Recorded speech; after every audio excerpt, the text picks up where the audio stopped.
us was that it is our duty to try to correct injustices in the world. And if you see something wrong, change it with your hands. If you're not able to, then speak out against it. And if you're not able to do that, then feel bad about it in your heart. But that is the weakest form of faith. Wherever possible, the Muslim should try to take action and not let an injustice go by without calling it what it is and asking for change. All right, what do we have?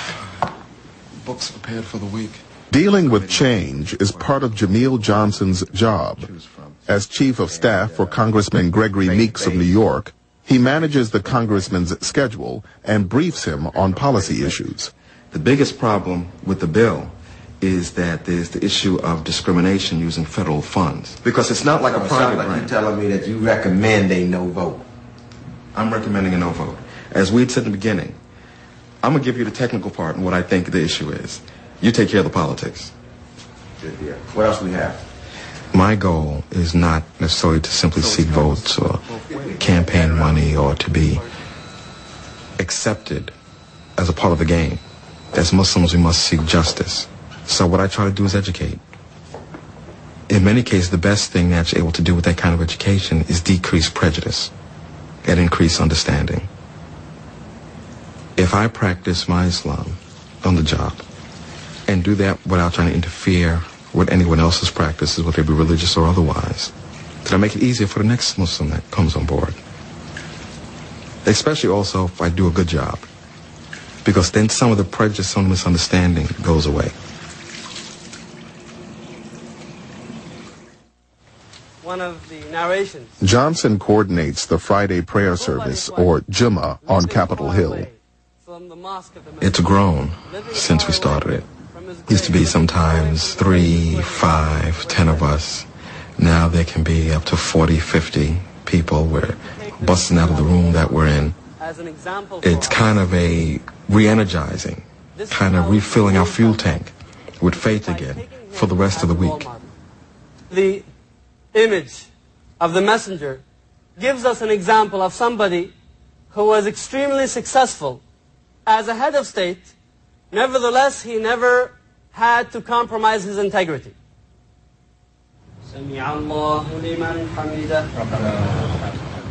One of the most important things for a Muslim is remaining constantly in remembrance of Allah. What we are commanded to do is that we make formal prayer 5 times a day.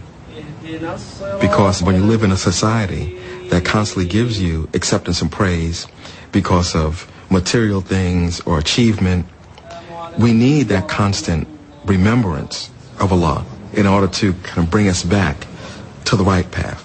As some say, keeping our eyes on the prize. And prayer is that remembrance.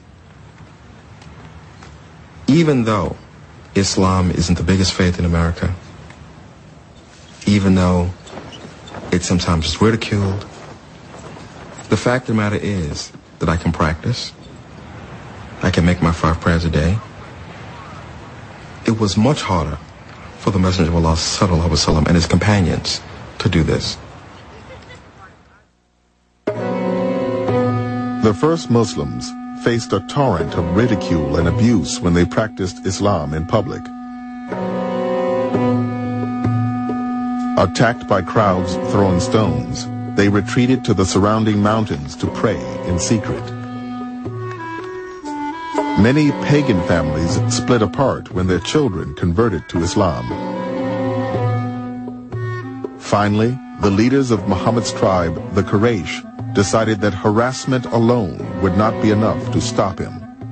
The Quraysh, they see it as, our honor is being threatened, we need to deal with this. This is the point where they begin to really increase their persecution. They start sanctions.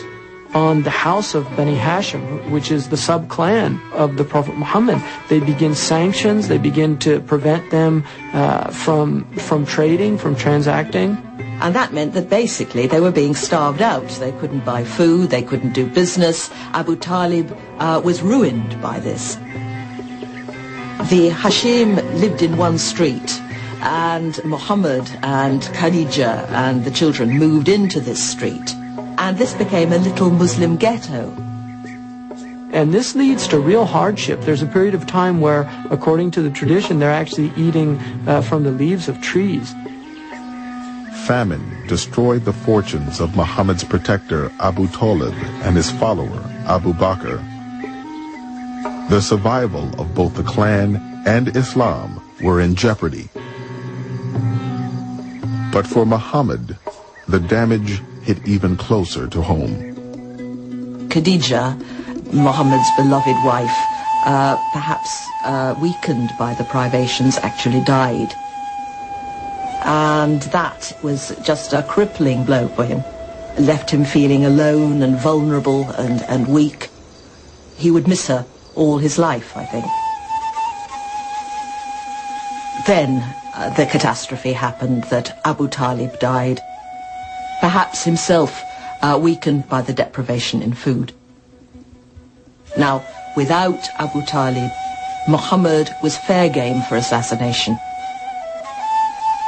And there's a terrible moment where he utters this heartbreaking prayer, saying, "Oh my God, I have no other protector but you, Allah."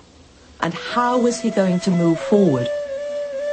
He'd done what Allah had told him to do. He proclaimed this message, and all he seemed to have done was stir up hostility and hatred, and split his tribe down the middle. This wasn't improving matters. He must have felt in almost a sort of a dark night of the soul. He is at the low point of his mission. He's been almost 13 years now in Mecca, and the results are not impressive.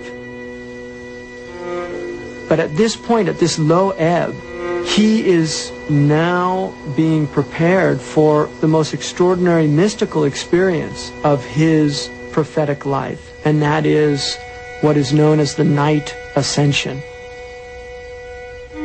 The story goes that one night he was sleeping near the Kaaba, and he was woken from sleep by Gabriel, who mounted him on a burak, a magical steed, and they flew from Mecca to Jerusalem. And then he began an ascent up through the seven heavens to the divine throne. At every stage of the heavens, he meets various prophets of the past. He meets Abraham, he meets Jesus and John the Baptist, he meets Moses. And finally, he enters into the divine presence, and there the sources are silent, because when you enter into the presence of God, you've gone beyond words. And he receives from God the highest form of knowledge and truth, and many injunctions of the religion itself, including the final form of the daily prayers. Now, all of this took place in a time beyond time. That's why some sources say that as the door was swinging when he left, he was still swinging when he came back.